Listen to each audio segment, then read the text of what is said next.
Hey everybody, it's Jason from the Texas Gun Vault, and once again I'm coming to you with another range report. And in today's range report, we're obviously getting to review something a little bit different for this channel and something very special.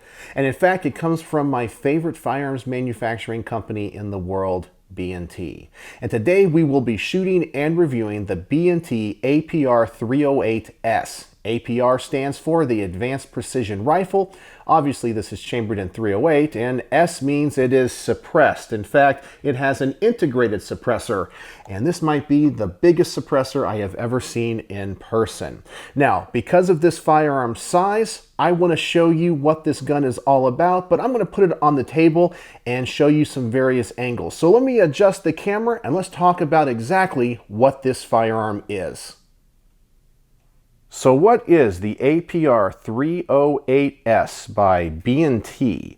This is a DMR, or Designated Marksman's Rifle, chambered in .308 that has an integrated suppressor, and that suppressor goes over the whole 15.7-inch barrel. We have a lot of volume there, a lot of length, so hopefully we're going to get maximum suppression with this. It is a modular design. It has an upper and lower receiver. It is bolt action. It has a pistol grip, and it was originally introduced in 2005 for the Singapore Army, but now it is used by a few other countries around the world, including the Ukraine, Vietnam, Georgia, India, Luxembourg, Portugal, and Romania. And this is definitely a very robust design. They offer it in other calibers as well. It is designed primarily as a sniper rifle with a little bit of intermediate barrier penetration. So hopefully I will be able to do this firearm justice in this review. So that's what this gun is and what it's about. So now let me thank the people that make these videos possible. And the first person I want to thank is the owner of this beautiful rifle, who has really taken a lot of time out of his day to be around for me to shoot and review this. He's a local fan and subscriber named D, and he has an amazing collection and has lent so many other guns for me to review. So I am always in debt to him. So thank you once again, D, for letting me shoot one of the beautiful guns of your collection.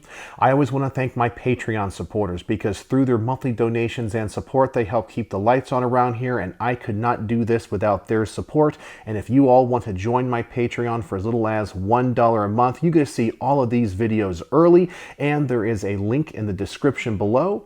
And as always, I want to thank my primary sponsor, who helps provide a lot of the ammunition for these range reports. He is the owner of the best grip company in the world. His name is Mark, and he is from a company called Brownworks. And I cannot tell you how honored I am to have a sponsor like Brownworks, because not only does he help me out here at the Texas Gun Vault, he also is an amazing manufacturer of some of the best grips in the world. If you own a Colt 1911, a Beretta 92, a CZ75, or a Browning High Power, just to name a few, and you are in the market for a set of wood panel grips that are unique and one of a kind, the grip company you need to be taking a look at is Brownworks. Brownworks is a custom grip company making a wide variety of grips for a wide variety of firearms out of a wide variety of exotic woods and materials.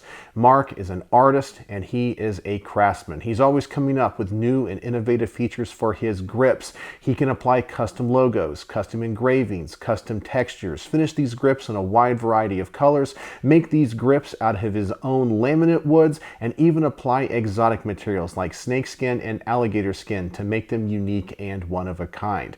So if you're in the market for a set of one of a kind grips that are made to order, please go check out his website. I'm going to put a link in the comment section below, as well as a coupon code for 10% off your first order. And when you order your first set of custom grips, please tell Mark the Texas Gun Vault sent you. So now let's talk more about the specifics of the B&T APR308S that we have on the workbench today. I've already told you this is a modular design, and it is intended so the end users can adapt it to whatever their missions require. It has a 15.7-inch barrel that has a 1 and 11 twist. It has an integrated suppressor which goes over the barrel. The suppressor is very long, has a lot of volume, and actually makes the barrel look longer than what it actually is.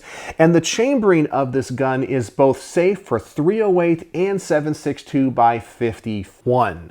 So that gives you a lot of ammo options, and you can of course shoot supersonic and subsonic through this rifle. Now, before we get this to the range and find out how it shoots, as always, I want to talk about the things that I like and don't like. And I always want to start with the positive first.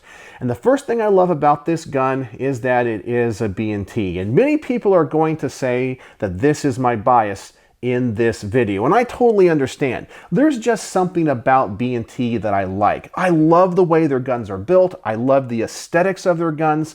They just, for me, are an amazing company that takes a lot of pride in the construction and the design of their firearms. They're making stuff that nobody else is making. Sometimes they make these guns in small batches because they're not really in it for profit as much as they are for making an amazing weapons platform.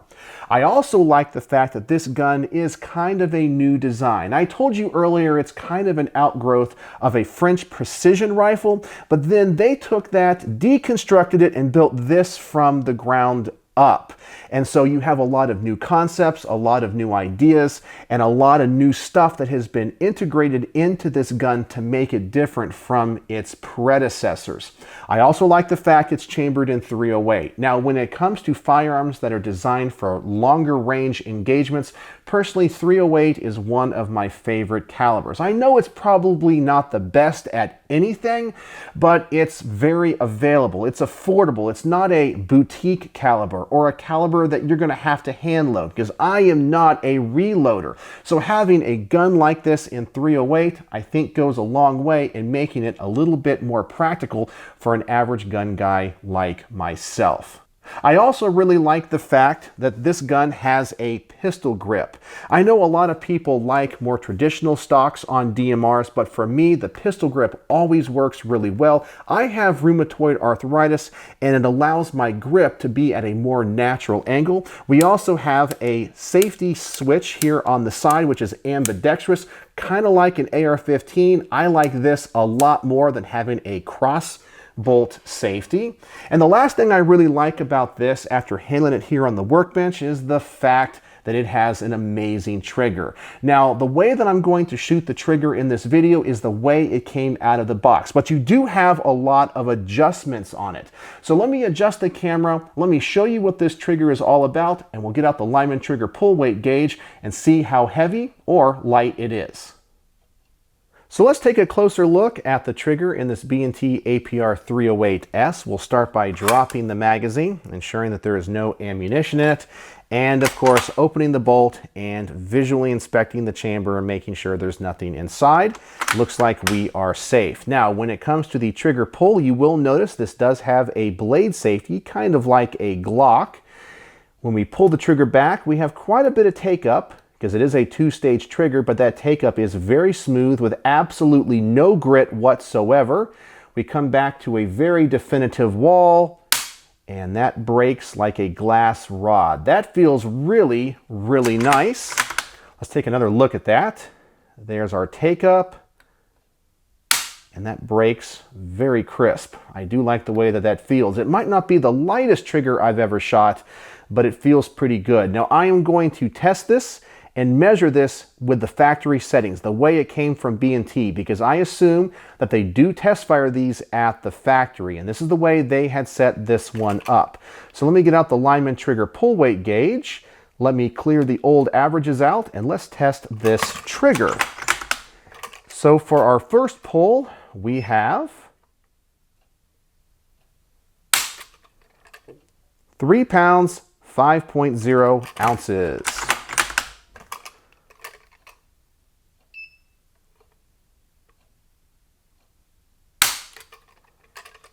3 pounds, 5.2 ounces.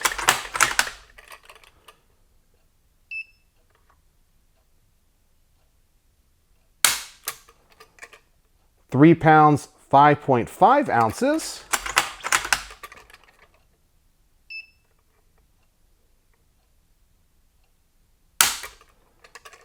3 pounds, 6.8 ounces. And finally, we have 3 pounds, 8.5 ounces, which gives us an average of 3 pounds, 6.2 ounces. Now, you're supposed to be able to adjust this trigger down to 2.5 ounces, I believe. But this is the way, as I said, they have set it up from the factory. So I do like triggers that are in DMRs at about 3 pounds to 3.5 pounds. So for me, this is right in the sweet spot. I don't like it when the triggers are too light. So that's what this trigger is all about. So now let's talk about a couple things about this rifle that I don't like before getting it to the range. So what in the world about this rifle can I say I don't like as it sits here on my workbench? Well, honestly, nothing. I have looked over this rifle. I love everything about it, from its design, its aesthetics. Everything about it seems to be so well made. So unless I find something at the range about it that I don't like, as it sits here right now, it's kind of a perfect rifle. It's so cool. So now let's go to the range and find out how it shoots. Now I do have to give you one caveat, and that is I'm just an average gun guy. I'm just an average shooter. And I make these reviews from that perspective. I'm only going to review this at a 100-yard range because that's all I really have access to. So if you're looking for a review where I can hit a gong at 400 or 500 yards, I'm probably going to disappoint you. But if you are like me and just love firearms like this, and you want to know how would it shoot in your hands, well, hopefully I can give you a little bit of insight into that. So if you click away from this video now, I totally understand, but I wanted to give you fair warning. So now let's take this gun to the range.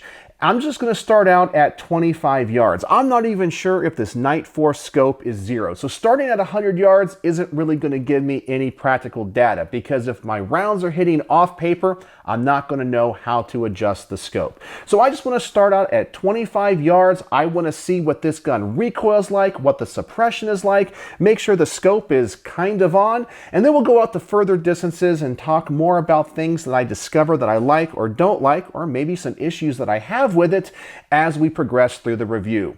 So let's go to the range.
So before we talk about how this gun performed at the range, I do have to apologize for the popping in the audio. I neglected to bring the wind guard for the microphone on my camera.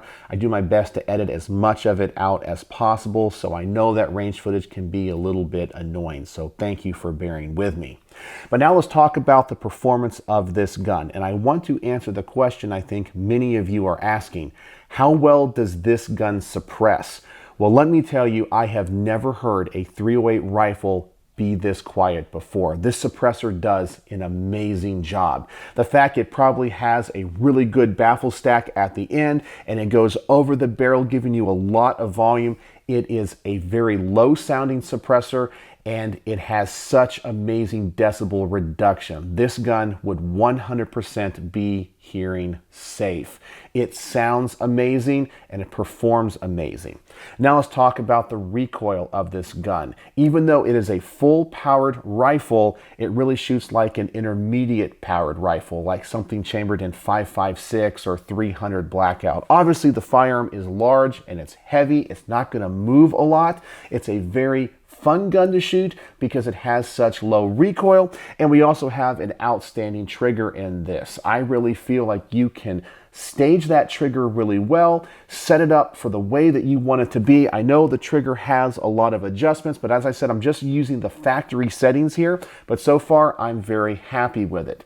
But now let's talk about this gun's accuracy. Now I know that was not the greatest group at 25 yards, and I'm going to give that caveat again. I'm just an average gun guy. So I know if you're an expert long-range shooter, you're already laughing at me. There's no need to tell me in the comments section below how bad I am. I'm just making this content for average gun people. Now, when it comes to that accuracy, I actually was a little bit disappointed in that group. And obviously at 25 yards, I could do a lot better and have done a lot better with many other guns. I am glad that this scope is zeroed, however. Now, there's one other issue that I did discover with this gun that I want to mention before taking the target out to 50 yards, and that is the magazine. I discovered that when you're trying to insert the magazine, it can be a little bit tricky. It has to go in at just the right angle for it to pop in. If not, you kind of struggle with it a little bit. And I don't know if that's going to just wear in over time or if it's something with the magazines, but sometimes when I was having to prepare for the range footage, I would have the magazine ready to go and it would take me a second and I would kind of stumble inserting that magazine just to get it at that right angle so it would pop in. All right, so now let's take the target out to 50 yards and see if this group opens up any or if I can shoot it better now that I know what to expect. So here we go, 50 yards, some more rounds down range, and let's see if I discover anything.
And so at 50 yards, the gun is grouping a little bit high, so I will need to adjust the scope just a little bit. But there's one thing about my group I want you to notice. While the group size was about the same as it was at 25 yards, now at 50 yards, I do have one flyer. And when I was shooting, I really didn't feel like I pulled any of those shots. Now, as I said, I'm not the world's greatest shooter. I'm not really a long distance shooter.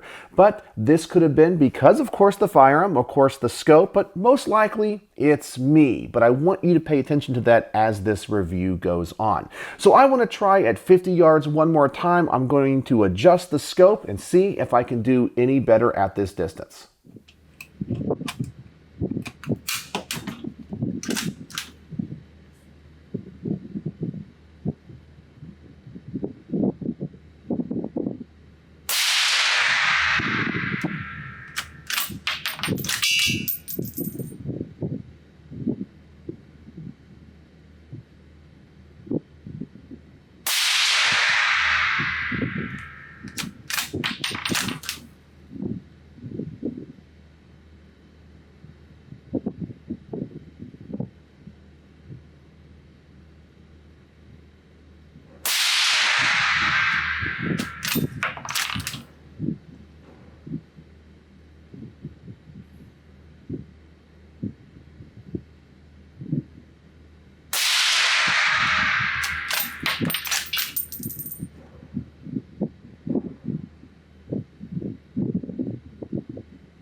And now you can see I have the scope zeroed, the rounds are impacting the center of the target, but once again I have one flyer that I really can't account for. I really didn't feel like I was pulling the shot at all. So that's really an interesting but very consistent result. All right, so now let's take the target out to 75 yards. See, once again, if I discover anything about the way this gun is shooting that I want to report back to you. So here we go, 75 yards, and let's see how I can do.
And once again, I'm getting an okay group, but I want you to pay attention to the two flyers. I'm noticing that out of about every 5 rounds, I'm having one round that just doesn't seem to go where I'm trying to put it. It seems to be a very consistent problem. I don't really feel like I'm pulling these shots. And I know what some people are going to say in the comment section. You're just simply a bad shot. Well, I'm going to ask you to go and look at other reviews of other long distance rifles that I have done on this channel. And you will discover that some guns I just shoot exceptionally well. And unfortunately, this is just not one of them, even though I absolutely love B&T and I love this design. I love everything about it. But for me, the blending of the gun to the operator just doesn't seem to be translating into a very accurate shooting experience. But why I'm getting a consistent flyer every 5 rounds, I don't really know. All right, so now I'm going to put out the target at 100 yards, and hopefully, once again, I'm going to do better. I want this gun to exceed my expectations. So here we go, another magazine, 100 yards, and let's just see if I can improve at all.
And for some reason, I am just struggling to really get a good group with this gun. It just doesn't shoot as well as other rifles that I have shot. Now that could just be a balance between the gun and the operator, as I have mentioned. Most likely it's me. It could be the gun, it could be the suppressor, it could be the scope. I did double check to make sure it was mounted securely to the rail. It could also be the ammunition, but I'm using Hornady Match 168 grain 308, which is a pretty darn consistent loading. For some reason, it's just not shooting that well for me. But I still love the gun. I love everything else about this firearm. It's really, really cool. So what the issue is, I don't know. Now, if I was going to buy this gun and I'm just an average gun guy, I'm actually okay with this group because I'm not a hunter. I'm not a military sniper. I'm not on a counterterrorism SWAT team. So I don't need that type of precision. This is just going to be something I'm going to take to the range, enjoy all the looks I'm going to get from all of the other gun owners, and just have some fun. But I understand you would probably want to shoot it better than I am. But once again, I'm all about showing you my personal experiences with these firearms, and you are free to make the determination on what you think the issue is, or if you just think I'm a complete loser, and I totally understand. But I just document my experiences. I don't give you any type of selected footage. I just show you what honestly happened. All right, so I now want to answer another question. How are the ballistics on this firearm? After all, we do have a suppressor, and the barrel really is only 15.7 inches long, and that's kind of short for .308. So I'm going to get out the Garmin Zero chronograph. We're going to put some rounds down range, and we're going to see the performance of this Hornady Match 168 grain .308.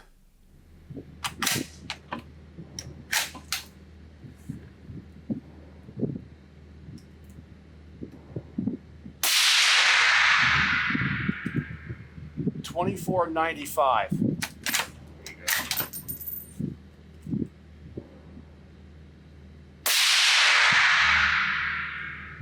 $24.75.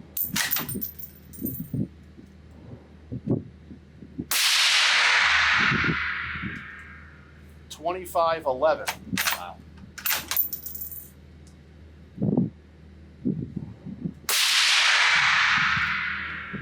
$25.03.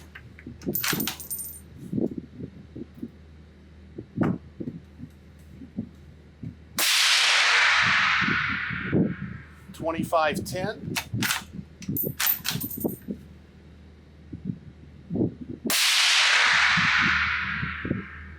$24.88.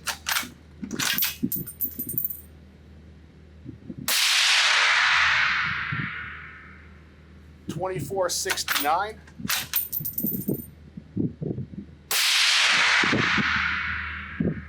$24.99.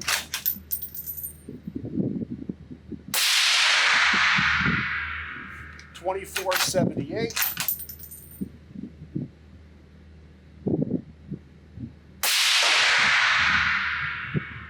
And $24.85.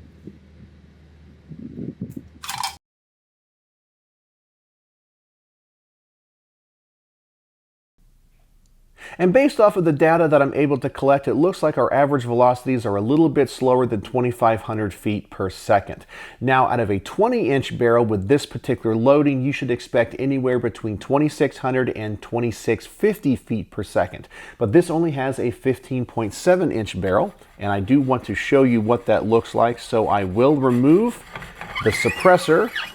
And now that's the barrel, and as you can see, that definitely changes the profile of this rifle a lot. And you can see the length of the barrel versus the length of the suppressor. So having this shorter barrel is what I think is leading us to having diminished velocities. But I still think it's a very good performance for .308, especially if you're not trying to go out to 1,000 yards. Now, one more question people might ask is, how hot does this suppressor get? Now, this is not a gun you're going to be doing a bunch of mag dumps through and putting a lot of rounds through it in quick succession. But sometimes suppressors can get a little bit hot. I don't think this one is. It's quite big, and we're shooting it kind of slow. So I did get out the laser thermometer, so I want to show you what I found.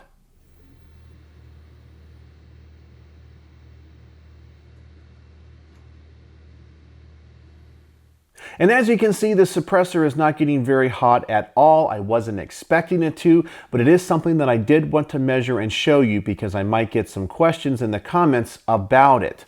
So what are my final thoughts on the B&T APR308S? This really is one cool rifle. Let's talk about the positives first. This gun suppresses unlike any other gun I have ever shot. I never knew a .308 rifle could be this quiet. This silencer design is absolutely amazing. I love it. This integrated suppressor that goes over the barrel, I think is revolutionary. It sounds amazing. It has a wonderful tone. I could not be any happier with its performance. This gun is also a very fun gun to shoot. It's very ergonomic. It's light recoiling. The trigger is great. The bolt moves smoothly. When it comes to the ability to adapt this rifle to your needs, even though I did not change anything out on it for this review, I can see all of the endless options that you would have for it to fit your needs. This is just a cool gun from top to bottom. It is well built. I absolutely love it. But now let's talk about the two issues that I did have with this gun. One minor, one major. The minor issue, of course, was the magazine. And as I said, if you don't put it in at just the right angle, it's a little bit tricky to get it to lock in. It's something that I would have to get used to. I wish that was just a little bit easier, but it is something that I could easily overcome. But now let's talk about the big issue, the accuracy. For some reason, I just don't shoot this gun accurate. Now, this gun is touted to have amazing accuracy out to extremely long distances. Now, I've shot other guns at these distances better than I have this one. So is it a blending of the firearm? To me, who knows? Is it the gun? Is it the suppressor? Is it the scope? Is it the ammunition? Well, most likely it is me, and that's fair if that's what you think. And in no way am I saying this gun is inaccurate. I'm just saying it might not be as accurate for me, for the way that I shoot, for my style. But I'm going to have to investigate this a little bit more. But I still feel that if I bought this personally as a range gun, I would be perfectly happy with it because I'm not trying to get that amazing precision because I don't need to. This is a gun that I would personally own just because it is so cool. So on my star system, how would I rate the B&T 308S? All I can say is that I'm going to give it high marks because so many things about this rifle are absolutely amazing, and it's unlike anything else I have ever reviewed. But because this suppressor works so well and the gun is so much fun to shoot, I'm going to give it 4.5 stars out of 5. If I could shoot it a little bit better, it'd be 4.75 or even a 5-star perfect review. But once again, it could be me. If you get behind the trigger of this thing, you might be shooting sub-MOA groups at 200 yards and beyond. And that's fine. I'm just an average gun guy, an average shooter that gets an amazing opportunity to shoot these fine firearms. And I just want to share that experience with you and show you everything that happened. So let me know what you think in the comment section below. Did you even know this rifle existed? I know everyone knows B&T's semi-auto firearms, but not as much about their bolt action guns. This is one cool gun. So, as always, thanks for watching. To us having the slower velocities with this 126 grain, 26